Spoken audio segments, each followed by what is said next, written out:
18 సంవత్సరాలు దాటినటువంటి ప్రతి మహిళకి 1500 పెన్షన్ ఇస్తా అన్నాడు. రేపు 1వ తారీఖు ఇస్తున్నాడా? దాని గురించి మాట్లాడట్లా. 3 గ్యాస్ సిలిండర్లు ఇస్తా అని చెప్పాడు. దాని గురించి మాట్లాడట్లా. బస్సుల గురించి మాట్లాడట్లా.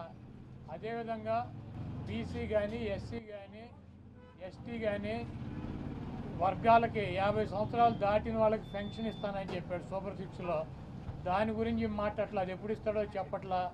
అదేవిధంగా ఇంకోటి 20 లక్షల మందికి నిరుద్యోగులకి ఉద్యోగాలు ఇప్పిస్తాను.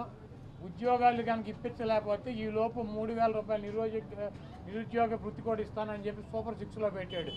మొన్న తెలంగాణలో హరీష్ రావు గారు మాట్లాడుతూ చెబుతున్నాడు, చంద్రబాబు నాయుడు గారు చెప్పిన వాగ్దానాన్ని ఏమీ చెప్పాడు. 1000 రూపాయలు ఈయన పెంచింది. ఇప్పుడు వచ్చి 3000 ఆల్రెడీ ఇచ్చేది జగన్మోహన్ రెడ్డి గారు 3000 ఇస్తా అంటే ఈయన వచ్చి 1000 ఇచ్చాడు. మీరు అక్కడ 2000 ఇస్తా అంటే రేవంత్ రెడ్డి 4000 చేయాలి కాబట్టి అక్కడ ఇబ్బంది పడుతూ ఉంటాడు. ఇంకా ఈయన సూపర్ 6 అని చెప్పి ప్రతి మహిళకి 1500 రూపాయలు ఇస్తాడు 18 సంవత్సరాలు దాటిన వాళ్ళకి. మరి ఆ వాగ్దానం ఎప్పుడు చేస్తాడు? రేపు 1వ తారీఖు ఇవ్వరా?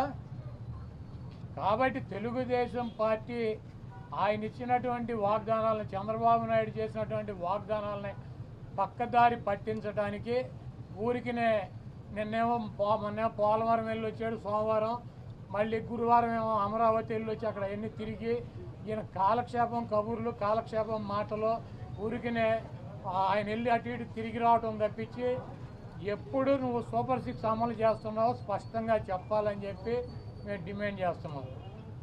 సార్, హోమ్ మినిస్టర్ ఫస్ట్ దేశం ఎవరిని టార్గెట్ చేసుకున్నప్పుడు నేను పోయినంత మాత్రం